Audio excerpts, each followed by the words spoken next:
Alrighty everyone, welcome back. Now, given that there's a lot of things happening between Bob Iger, the board, Kathleen Kennedy, and just everything surrounding Lucasfilm and Disney in general, there's a lot of other problems arising out of the Star Wars franchise, specifically with Kathleen Kennedy, and given that we have some shows that are being 100% controlled by her on a creative scale, such as The Acolyte and Skeleton Crew, which by the way are both going to be 2023 and 24 releases, there's more problems on top of this that's costing Disney tens of millions of dollars and more. This is Mike Zero. Subscribe if you're new and like this video to see future updates. I'm also on Twitter at Mike01. I thank you also very much for the great and kind support. And let's get right into the subject, shall we? Now, for the past couple of months, Kathleen Kennedy has been getting a lot of heat by different Disney board members, a part of that, board of directors, and how Bob Iger is really taking a lot of the criticism for even allowing Kathleen Kennedy to overfund Indiana Jones 5 and how that cost them over $100 million extra that went to complete waste of deleted scenes that are never going to see the light of day, mind you. But it gets worse than that, because there's more to the story that actually has a lot to do with the Star Wars franchise now, and why Kathleen Kennedy is getting a lot of backlash by the Disney board members behind closed doors. Let's discuss. Now, as you all know, creator and showrunner Leslye Headland, who is running all things The Acolyte, is someone that is so motivated to dismantle George Lucas's Star Wars and the philosophy of it all, and what it truly stands for. Something, that she really does not care about the fans, and more. However, with Kathleen Kennedy and Leslye Headland still struggling with The Acolyte and their marketing plan for that show, that is still set for release by 2024, she is reportedly receiving tons of backlash from the Disney board and their members after what she did with the Acolyte series just recently.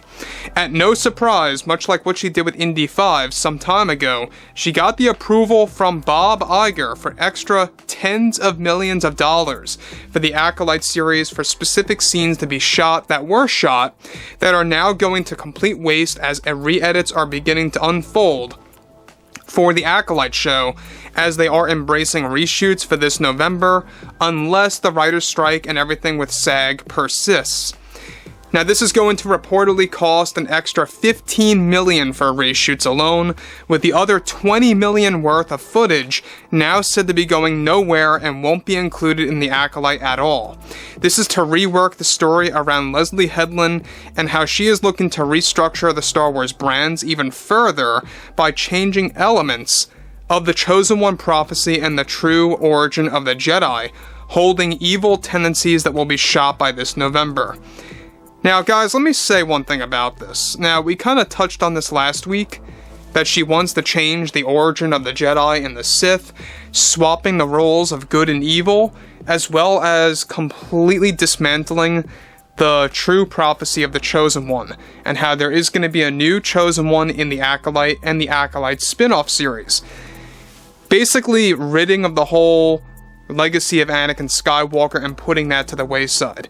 This is going to be the true nail in the coffin, the final nail in the coffin for Star Wars if this actually comes to fruition and happens. Now look, we know that Kathleen Kennedy and Leslye Headland have no care in the world about Star Wars. They never really did. This is exactly why even Leslye Headland said that if you are somebody that believes that that George Lucas is the key to Star Wars, and is the only person that can actually bring Star Wars to its fullest potential, then you're a misogynist. She literally said that back in 2019 during a podcast. So it's people like that are employed by Disney, by Lucasfilm, that are able to run their mouth and say things like that have no care in the world. And the thing about this further is that people like Kathleen Kennedy are wasting tens of millions of dollars. It's going nowhere, and the same exact thing happened with Indiana Jones 5. This is exactly why The Dial of Destiny also failed at the box office and really was a major flop.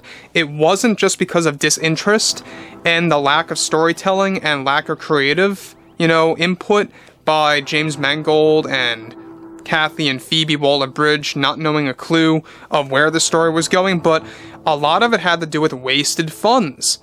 They spent an extra $100 million on this movie where no scenes were even added in of the sequences that they spent the money on. And that was a call, by the way, made by Kathleen Kennedy, a terrible decision that really put herself into an even deeper hole that's going to be very hard to curl herself out of. And this, The Acolyte, is only going to make matters worse. So, moving on to the next major thing here is this.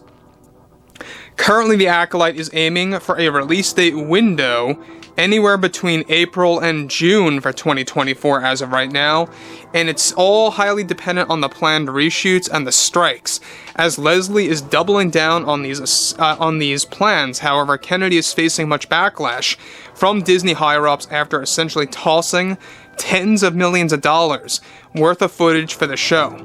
This is, of course, reported to be the most expensive Star Wars series yet for Disney+, exceeding Star Wars Andor and Mandalorian. Now, the major retcons toward the prequel trilogy are said to be so extreme that it literally changes George Lucas's philosophy of Star Wars and what it literally stands for. Even Bob Iger is concerned about all of the wasted funds, putting himself into an even bigger hole for 2024 and tarnishing his legacy as CEO further. This is said to also be another project by Kennedy in which tens of millions of dollars were lost and wasted. Now again, I don't know about you guys.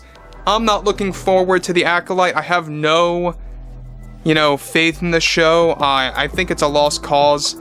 I don't think it's going to actually succeed at all. In fact, if anything, I think it's going to be more damaging than ever for Star Wars, even bigger than The Last Jedi, because Leslye Headland and Kathleen Kennedy got Rian Johnson's blessing on specific bold decisions that they will be making in this show that's not going to resonate with fans. I mean, let's just put it the way it is. A lot of fans are going to turn this show down, and the fact that it's going to mirror that of The Last Jedi by making big, bold decisions that are going to be very divisive and very much a fan divider, it's not looking good. And I always like to call Leslye Headland Rian Johnson 2.0 because that's exactly what she is.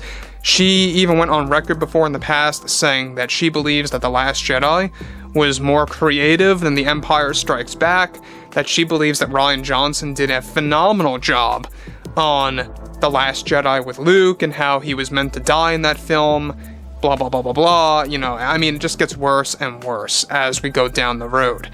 So, anyway, I think that Kathy and Leslye are going to be, facing a lot of backlash for 2024, let alone, even worse than what Kathy is going through right now with the Disney board members. A lot of them are very angry, a lot of them are very furious with her right now for basically spending a lot of money on this show and tossing that into, a fire, basically, is that she has no care in the world for people that are allowing her to make these calls, and even for the fans. So, I would like to hear what you all have to say about this very delicate situation for The Acolyte, and if you guys did enjoy the content for today, make sure to drop a thumbs up on this video to support the channel, and I will catch you guys next time.